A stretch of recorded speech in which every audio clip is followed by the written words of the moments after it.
Ladies and gentlemen, boys and girls, welcome back to Hollywood After Dark. It is Monday, February 26, 2024. Tonight we're going to be talking about Vin Diesel giving us a nice tease to the end of the Fast and Furious franchise. Denis Villeneuve has some words about Hollywood and Disney AI. It's going to get a little bit wild, but you know it's Hollywood After Dark, so let's fucking go. Yeah!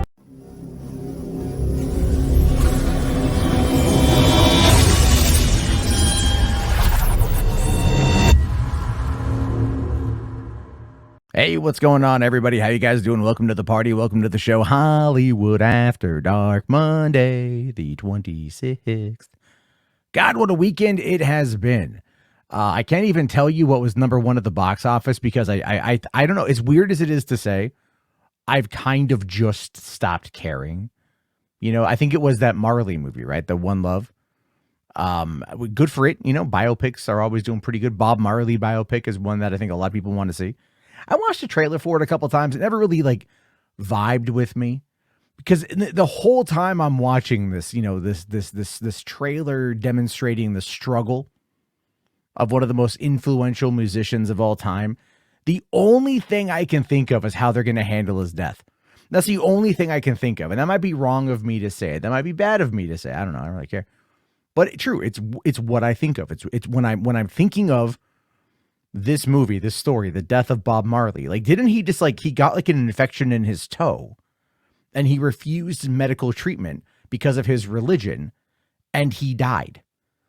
You know, I mean, I know at the end of Bohemian Rhapsody, it ends with the Live Aid concert. Obviously, it doesn't want to show Freddie Mercury, you know, getting AIDS, dying of that, right? You don't want to drag that out. But I mean, even Straight Outta Compton dealt with Eazy-E getting AIDS and then dying, right? They handled it. Straight Outta Compton did it.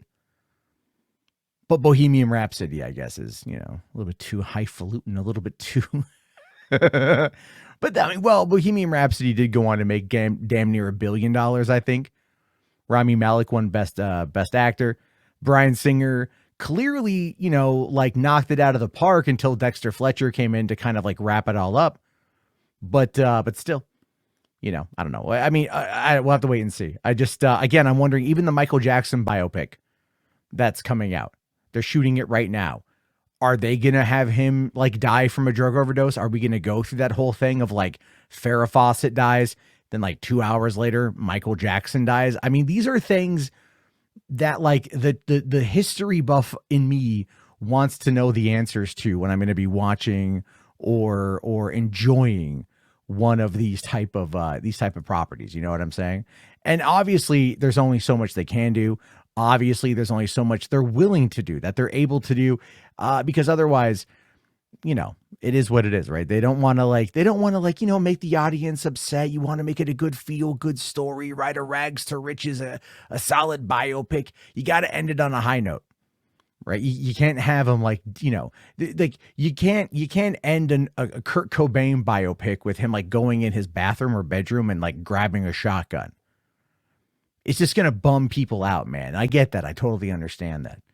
But what I hope won't bum you out is later on in the week, probably tomorrow or Wednesday, we are going to get Patio Commentaries, Batman Under the Red Hood. This is a sponsored episode from Jess. Thank you so much, Jess, for sponsoring this episode. Also, thank you for sending me the DVD. So I'll be checking that out. And of course, if you have any movies you want me to check out or any you want to sponsor, you guys can do that. You guys can also become a channel member and or Patreon supporter, and then end up joining up on the Hollywood After Dark premium team, which is, I swear, it's a good value. It just helps support the show, really, for you know, for the most part. So you guys can do that. Or if you can't do that and you still want to listen to me talk about a lot of other things that aren't movie related, be sure to head on over to Boulder Talk Radio, youtube.com/Matt Jarbo. I do a lot of live streams over there where we just kind of randomly BS about a lot of different stuff that happens all the time. It's a lot of fun. But, you know, I don't want to sit there and be accused of just being a corporate movie bootlicking shill, as I tend to be on Twitter when I'm responding to discussing film posts. I don't want to be that guy. I don't want to be that dude. I don't want to be that homie. So let me showcase a smaller film. This is the thumbnail for the teaser trailer for the new movie Punk shark, right? If you don't know what punk shark is, let me tell you about it. Okay, if you happen to be a fan or any kind of avid listener of Hollywood After Dark, you might have had me bring on James Simon, and as well as Edward from Small Screen, and it looks like the two of them are joining forces to bring you Punk Shark. So here's the synopsis. With all the evil defeated sharks in hell, their vengeance, fury, and anger can be contained no more.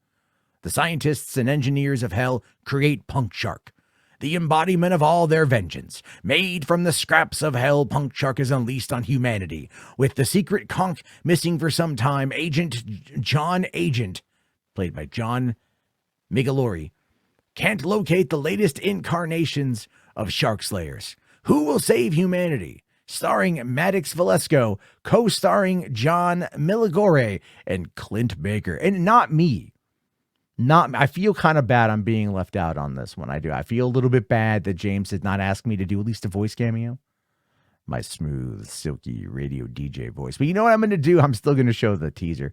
Check this out. punksharkmovie.com. Here's the teaser for your favorite best worst movie or worst best movie of 2024. It's the embodiment of all the evil, angry sharks. It's just going to kill and kill and kill and kill and kill until it finds the conch. And when it does, no shark slayer will be safe. Even those that don't know they're shark slayers yet. Yes, even babies. Because it's made from the scraps of hell! Punk Shark is coming!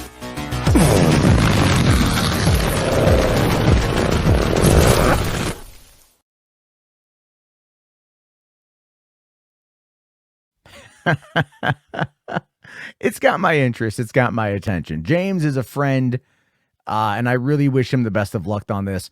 100%. I think it's going to be a fun movie. He's been really working with this kind of stuff with a lot of 3D animation for the last few months, but been really diving into it. So I look forward to what his very twisted, very Canadian imagination can come up with.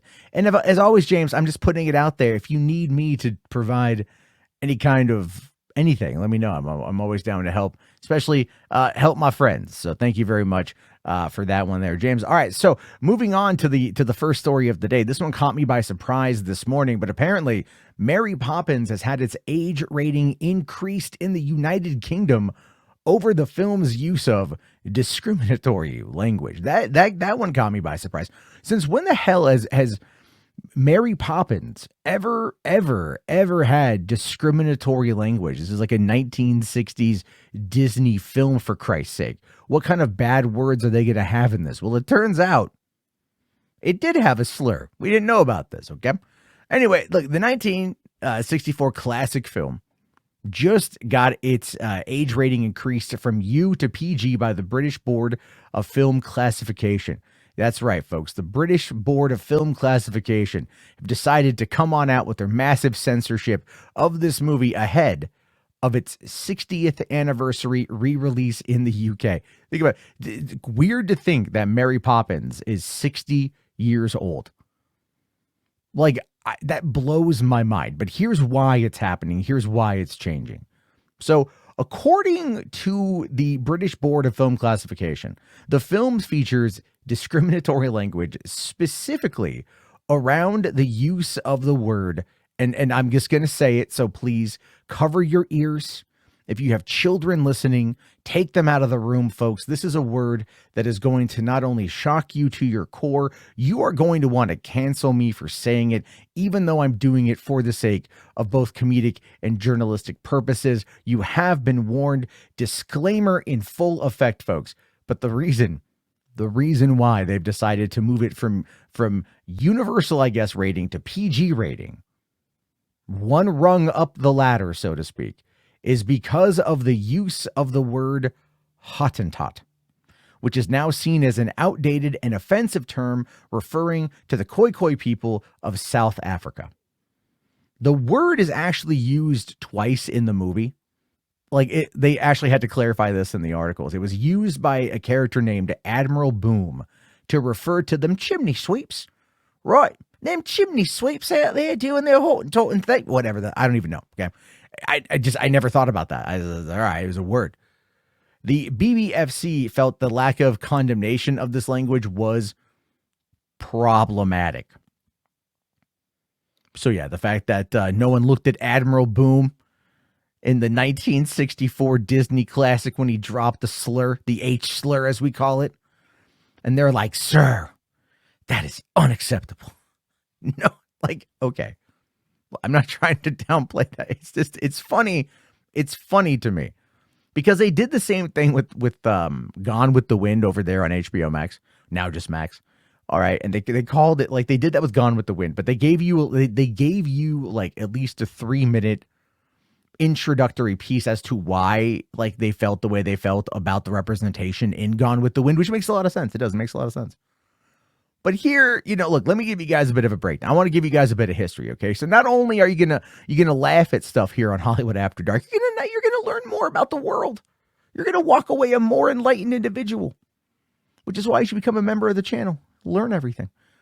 The Khoikhoi are an indigenous nomadic pastoralist group in southwestern Africa with a long history of oppression under British colonial rule in the 18th and 19th centuries.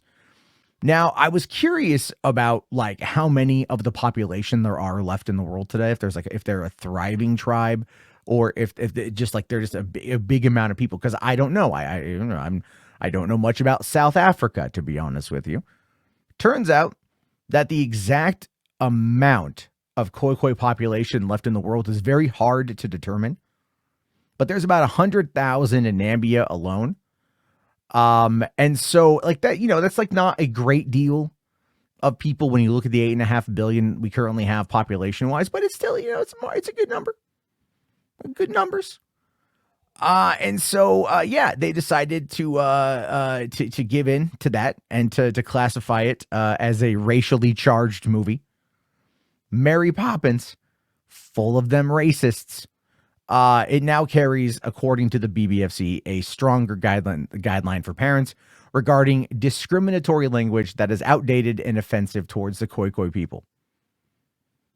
Look, at the end of the day, I mean, it doesn't, like, they didn't remove the word, okay, and like I think I'd have more of an issue if they removed it. If they're just offering up like a, hey, by the way, there are 2 racial slurs uttered in this movie, but they don't tell you what they are because they didn't tell you what it was initially. All right, the BBFC upped the classification citing discriminatory language, but didn't tell you in its official description what the discriminatory language was. They don't actually tell you what word is the racist word in the movie, right? The Hollywood Reporter or Deadline, whichever I pulled this article from, they're the ones that actually were able to get the clarification of what the offending terminology is, which makes me laugh the most, because just imagine you're watching this movie with your children and it comes up as a warning. Warning, the following content contains outdated racial stereotypes. Discriminatory language, viewer discretion is advised. And then it's like the parents are like, the fuck? I've watched this movie like ever since I was a kid. What racial language is in this movie? Right. And now they're kind of like, oh my God, like, have I been secretly like radicalized into a racist because of Disney? Is the fandom menace correct? Oh my goodness. No, it's just a word that appears twice from an old guy who's been dead now for at least 50 years. Just saying. It's really not like, I get it, but at the same time, it's kind of like, I don't know, if he was a little, what's the word I want to use here? A little too late, too little too late, whatever the hell you want to call it. But either way, it is what it is, folks. Viewer discretion advised while watching Mary Poppins in the company of children who may learn a very dirty, nasty word and then take it to the playgrounds. And then you get the phone call that you are just a terrible parent. So you've been warned. This has been a Hollywood After Dark PSA. So let's move on and talk about a couple of things. I'm not really a fan of either of this, to be fair with you. Right now, Joe Blow is reporting that American Psycho and Dead Zone remakes are in the work. This was actually talked about the other day. I saw this pop up over the weekend, but obviously I was busy. So here's what we know about two things that shouldn't be happening. Number one is that Lionsgate is developing the remake of the 2000 film American Psycho, which is based on Bret Easton Ellis's novel about a wealthy serial killer named Patrick Bateman. Again, if you've seen the movie, you know who Patrick Bateman is. You know the memes, you know the lore, you know the history, you know everything about it. This movie, as much as I didn't like it, let me be clear, I didn't care for American Psycho when I saw it when it first came out. I need to watch it again. I've literally just been like, I don't care about this movie. But at the same time, I understand its significance. I understand, like, when, you know, Mary Herron's directing and how charismatic and deeply disturbed Christian Bale was as Patrick Bateman in his portrayal in the movie. Like, he did a great job. The movie is all based around like violence and its satire of 1980s excess and consumerism. And obviously we live in a different time now where whatever this Patrick Bateman is going to be is probably going to be someone who's like low key is TikTok famous or something, or starts like killing influencers or whatever the hell it is. Who knows? They're going to want to aim to update it with our current times where we do have excess in 2024 and there's a lot of consumerism, but we are definitely in a different political era, so to speak. Albeit you could just reuse the same themes probably from the 1980s book and still come to the same overall conclusion. But this is just really ridiculous. But this information comes from Jeff Snyder, formerly from AboveTheLine.com, now working for The Ankler, as well as working for himself. He calls himself the In-Snyder. Yeah, that's a pun that makes you want to just, you know, self-delete for how bad it is. He did then bring up another piece of information, this time about a new adaptation of Stephen King's novel, The Dead Zone. And that is being done by producer Roy Lee. Now, if you've ever seen the original with Christopher Walken, it's a great movie. If you've ever seen the 6 seasons of the show that was on like Sci-Fi or USA, I forget. It's the same company, but whatever. Starring Anthony Michael Hall. It's a good show. Doesn't need a remake. I mean, this one probably I'm like less offended by than American Psycho, all things considered. But here's what we know about Roy Lee, to give you an idea. I want to go through his resume. I want to talk about this guy a little bit. Because he is a prominent film producer known for specializing in adapting books and foreign films into Hollywood movies. He founded Vertigo Entertainment in 2001 after working for several major studios. He produced The Ring that Gus Van Sant did back in 2001, I think, or 2003. I forget what year. He produced The Departed, and he also produced The Woman in Black. He also produced both It and It Chapter 2. And he was behind The Grudge, Poltergeist, and Death Note. Now, it didn't say which Death Note that was. I'm going to assume the 2017 Netflix movie. So your particular enjoyment of his work may now be, I don't know, minimalized or lessened. This guy's been in the business for well over 20 years, and his films have reportedly earned over $3 billion at the global box office. Meaning, look, this guy is not like some nobody. He's been in it for a while and whatnot. And the problem, though, is that, like, you know, The Grudge was a piece of crap. Death Note was a piece of crap. Even though I enjoy the movie for what it was, it's still a piece of crap. And he's got to have other good producers with him as well as good filmmaking talent. So we'll have to see what happens with this particular movie. I don't know. But either way, do we really need a remake of The Dead Zone? Do we need a remake of American Psycho? The answer to that is simply no. No, we don't. But again, this is why we simply can't have nice things. And speaking of can't having nice things, let's talk about Denis Villeneuve with his comments today about how movies have been corrupted by television and that there is a danger in Hollywood that is thinking about release dates, not quality. I mean, like, sure, yeah, all right, let's see what he has to say here. So he was in an interview with, I believe this is with Wall Street Journal or something behind a damn ass paywall. So I had to go find it from elsewhere. I couldn't pull from the source. And so he said that movies have been corrupted by television as studios attempt to emulate TV's success. Is it the fact that we are basically in the golden age of television? We have been for like the last 10 years and some change. Television have been able to put out quality better than movies, not only through character development, but dialogue, acting, editing, graphics in some cases. We've seen these long form stories blow up and become cultural phenomenons in a way that a lot of movies simply haven't. They ultimately cost somewhat less, and they can bring in a lot more money. Has it ruined movies? No. Producers, executives at agencies and at production companies that think about release dates, that think about franchises, that think about tent poles, that think about merchandising, that care more about the bottom dollar rather than actually, I don't know, putting out a good story, are the ones really to blame. This is very ass backwards and dumb, in my opinion. He says here that he hates, I'm just going to read his quote. He says, frankly, I hate dialogue. Dialogue is for theater and television. I don't remember movies because of a good line. I remember movies because of a strong image. I'm not interested in dialogue at all. Pure image and sound. That is the power of cinema. But it is something not obvious when you watch movies today. Movies have been corrupted by television. In a perfect world, I'd make a compelling movie that doesn't feel like an experiment, but does not have a single word in it either. People would leave the cinema and say, wait, there is no dialogue, but they won't feel the lack. Well, have you seen Silent Night that came out at the end of last year? There was a couple lines of dialogue. I mean, words spattered throughout to convey a scene where maybe nonverbal communication couldn't quite cut it. But a movie like that did come out and was directed by John Woo.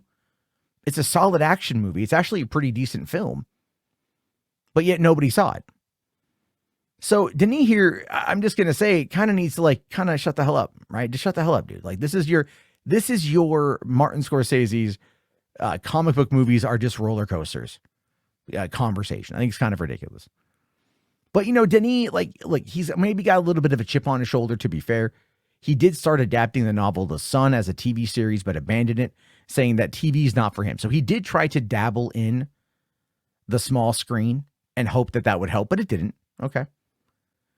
But Dune 2 is blowing up, man. It's got a high-ass rating on Rotten Tomatoes. It's got a lot of people losing their minds over it, calling it like the next best thing, completely showering it with praise. And I'm pretty sure there's a lot of dialogue. And I've heard from some people that they were really worried that Austin Butler was going to have his Elvis voice for this movie. Apparently he doesn't, which is good. Although that would be kind of funny, to be fair. But another thing that he says here, and this is kind of weird. He wants to make a third Dune film, but he's not going to rush into a predetermined release date. And that's fine. That's good. That's great. We want it to cook. We want it to be good. But he also thinks that the youth today craves meaningful, substantial content and will sit through long films. And he brought up Oppenheimer as an example of a way to attract young viewers. And let me just kind of, I have to point this out. So look, the average age demographic for Oppenheimer in theaters, it did vary on different sources depending on where you look. According to one bit of audience data, Oppenheimer had an audience that was 62% male and 63% over the age of 25, with 32% being between the ages of 18 and 24. So he's trying to use Oppenheimer as a way to say that young people went to go see this movie. But let's talk about why people went to go see Oppenheimer. It was Barbenheimer. Barbenheimer, that the fact that those movies complemented each other is the reason why it was able to do what it did. They weren't adversarial. They weren't competing film releases trying to divide the box office. There was an actual organic push to have these two films complement each other into getting people to go and spend 5.5 hours at a movie theater to watch both of them back to back. That is one of the reasons why you had the younger demographic. And I got into it pretty hardcore today with people about this. And I said, Christopher Nolan got lucky with Oppenheimer because it paired with Barbie, because of Barbenheimer. And people were mad at me for saying that. And I'm like, why are you mad at me? I'm right. Why are you mad at me? I'm right. Where were those same people for Tenet? Where were those people for Dunkirk? Okay, like we have to look at his previous movies and determine that maybe his audience is not the youngest people. People were telling me, oh, but Matt, he's like one of the predominant directors of our time. One of the best directors in the last 20 years. Yeah, no, he's really good. Make no mistake, I'm not criticizing that. But when you want to talk about young people craving 3-hour movies, yeah, young people went to go see Avatar, The Way of Water a lot. They went to go see Avatar a lot, to the tune of nearly 3 billion and like 2.5 billion. Okay. So like, let's not sit there and talk about the quality of these movies as being like the be all end all of why people go see them. But more young people saw Avatar than saw Oppenheimer. Oppenheimer was part of a cultural phenomenon moment that will be exceptionally attempted to be replicated by studios and will fail. And it was something that was organic. And that doesn't happen as often anymore. But the fact that like people are really trying to like, they're overlooking that fact to try to artificially prop up this weird idea about young people craving these movies. It's like these, I'm not saying that they don't, but let's not lie to ourselves and act like they all are. All right. You know what I mean? We got to be careful about that too. Speaking of being careful, let's talk about Vin Diesel, because Vin Diesel is back, right? Vin Diesel is back. I grabbed the wrong image there, but Vin Diesel is back. And he is confirming that the Fast and Furious franchise will end and that he's teasing a great finale. He actually posted on Instagram saying here that just finished our end of the week fast meeting with the writers and the whole team. To say the excitement for our finale was incredibly powerful is an understatement. Wow, so exciting. While everyone was headed into the weekend amped and excited, I thought of you all, reminded of the countless moments when your enthusiasm and passion became the driving force behind our creative journey. Your commitment to our saga has had a unique impact on its success and evolution. As my youngest daughter would say, it's profound. Thank you for being the backbone of this global saga that, because of you, transcends the screen. This grand finale is not just an ending. It's a celebration of the incredible family we've built together. Hope to make you proud. Now, the thing with that is Vin, like, look, I love Vin. I love the Fast and Furious movies. Number 9 is by far the worst movie, but number 10 was like dope as hell. This franchise is on its last legs, and it does need to get itself to a proper conclusion and end it. Vin Diesel has been at it now for 25 years, just about 25 years. And it's time for it to end. But he's also got himself a bit of another problem too, because he is facing sexual assault allegations by an ex-assistant who filed a lawsuit against him. Now, she did this 2 months ago, and he's been dead silent since then. This is his first time kind of poking his head out to test the waters. But he has categorically denied everything that's been accused against him. Here's the details of that in case you don't know. A former assistant named Asta Jonason filed a lawsuit against him, accusing him of sexual battery in 2010 while they were filming Fast 5 in Atlanta. The lawsuit graphically alleges that Diesel forcibly groped her breasts and body, pinned her against the wall, placed her hand on his erect penis, and masturbated while holding her against her will in the hotel room. She asserts that she clearly said no and struggled to break free, but Diesel ignored her objections and overpowered her due to his larger physical size. Now, right after the lawsuit was filed, Diesel's production company One Race, which is run by his sister Samantha Vincent, shortly after the incident, not when the lawsuit was filed. I'm sorry, I read that wrong. Shortly after the incident, she was fired by Samantha Vincent, who runs One Race. And she says that she was fired in retaliation for resisting his advances. Now, this was filed under California law, lifting statutes of limitations on sexual abuse cases. and she is seeking various damages from Diesel, his sister, and production company. His attorney, Brian Friedman, strongly denies the allegations and claims there is evidence that will refute them. Now, again, we don't know anything more about this than just that. It's been 2 months, no new information.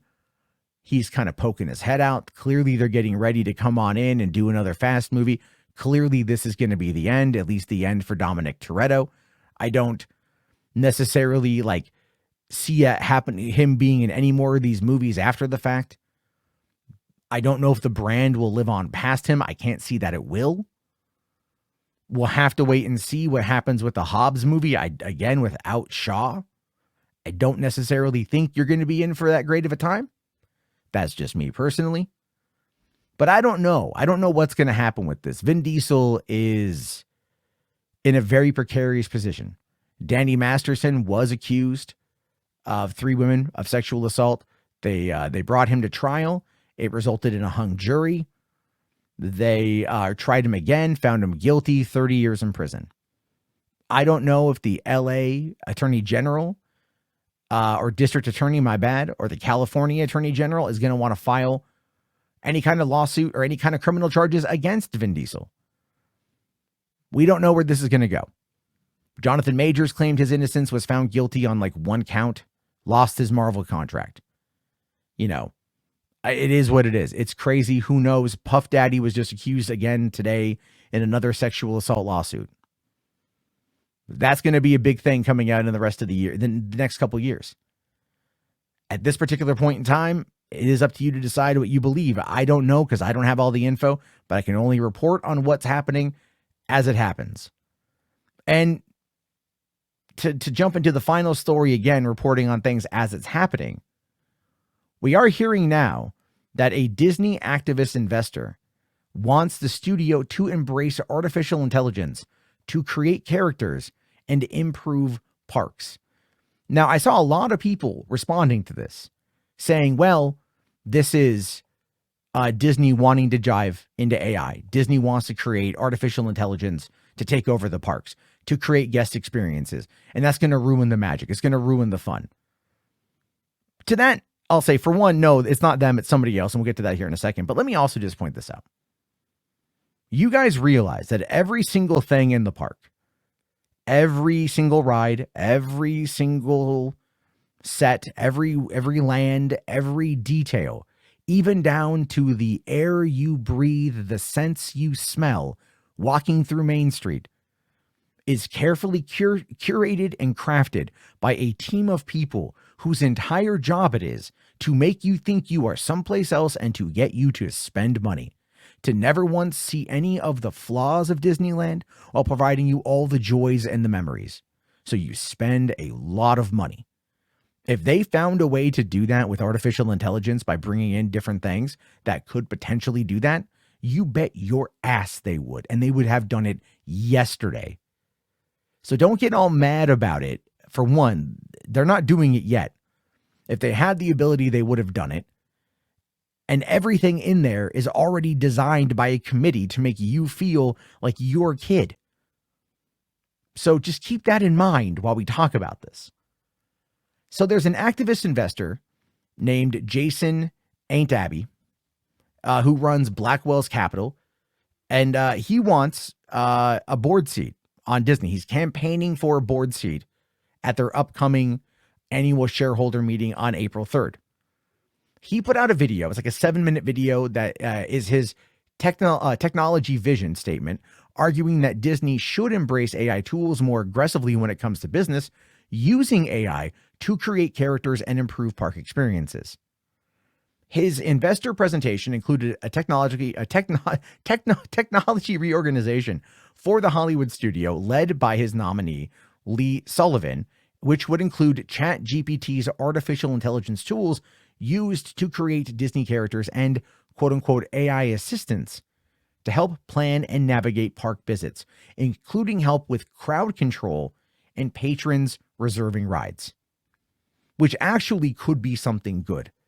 The FastPass Genie Plus system, as far as I understand it, is a nightmare.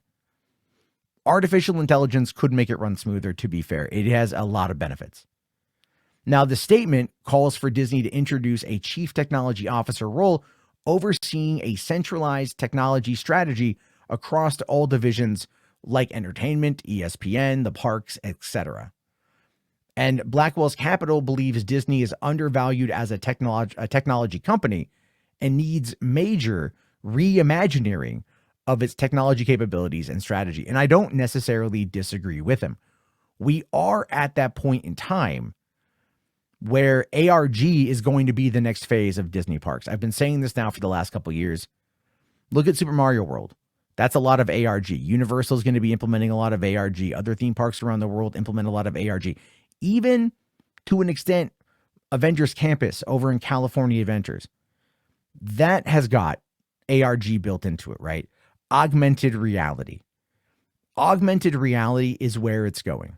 Virtual reality is where it's going. We're not there yet. It's going to be a while, but when those things, when the boomers and the millennials and maybe even the Gen Zers start to get a little bit older, and their kids who have been growing up with AI, with technology, with all of this stuff, they're going to want a different theme park.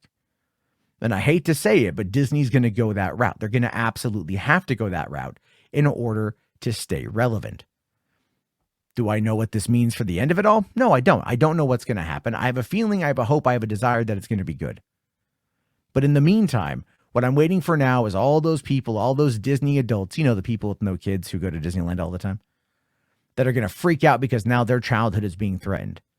But if you go back and you look at Disneyland from when they were a kid, there's a lot that's the same. There's a lot that's different because things evolve over time. Technology advances over time.